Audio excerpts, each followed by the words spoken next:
নমস্কাৰ বন্ধু বান্ধৱীসকল আপোনালোক সকলোকে মোৰ আন এটি ভিডিঅ'লৈ স্বাগতম জনাইছো। আজি হল কাতি বিহু।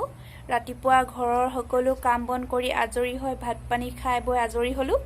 এতিয়া ভাবিলো ভিডিঅ' এটাকে বনাও আৰু আছে কিছুমান কাম ভাবিলো তাৰ আগতে মই ভিডিঅ'টি আৰম্ভ কৰিলো আৰু আপোনালোক সকলোকে মোৰ ফালৰ পৰা কাতি বিহুৰ হিয়া ভৰা শুভেচ্ছা জনালো আৰু ভালে থাকক সকলোৱে কুশলে থাকক। বলকচোন তেন্তে আজি মোৰ ভিডিঅ'টি আৰম্ভ কৰো। পিঠা খুন্দিবৰ বাবে মই চাউল তিয়াই থৈছো, বৰা চাউল। এইখিনি মই বৰা চাউলৰ পিঠা খুন্দি ললো। এনেদৰে মই গুড়খিনি পিঠা বনাবলৈ উতলাই ললো। এইফালে মই পিঠা বনাই আছো। গধূলি হোৱাৰ আগতে মই কুকুৰাবোৰক দানা দি আজৰি হৈ ললো। গধূলি মই তুলসীৰ তলত ধূপ চাকি জ্বলাই মেলি সেৱা কৰি সকলোকে প্ৰসাদ খাবলৈ দিলো আৰু ওচৰৰ মানুহবোৰ আহিছিলে সিহঁতক খাবলৈ দিলো। সেইখিনি অৱশ্যে মই ভিডিঅ' কৰা নহল আৰু টাইমো নাপালো তেনেকৈ ভিডিঅ' কৰিবলৈ, সেইকাৰণে আপোনালোকক সেইখিনি মই দেখাব নোৱাৰিলো। এয়া আমাৰ যি কাতি বিহুৰ প্ৰসাদ। এইফালে হৈছে পিঠা, এইফালে হৈছে চাকি গছ।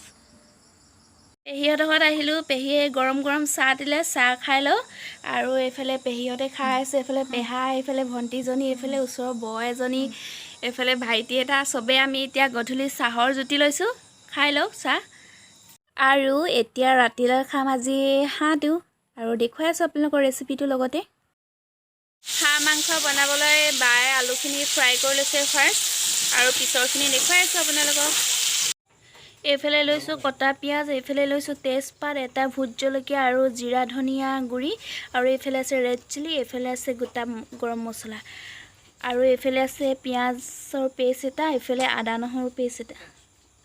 এইফালে হাঁহটো পুৰি থকা হৈছে, আনফালে আলু ফ্ৰাই কৰি ৰেডি হৈ গ'ল। মাংসখিনি এইফালে মেৰিনেট কৰি লোৱা হ'ল, মছলা চছলা পিঁয়াজ পেষ্ট আদা নহৰু পেষ্ট সকলোবোৰ দি। এয়া জুইত হাঁহৰ মাংসৰ জুতি। পিঁয়াজ ভাজি থকা হৈছে তেজপাত দি কিনি। এতিয়া মেৰিনেট কৰি থোৱা মাংসখিনি দি দিয়া হ'ল।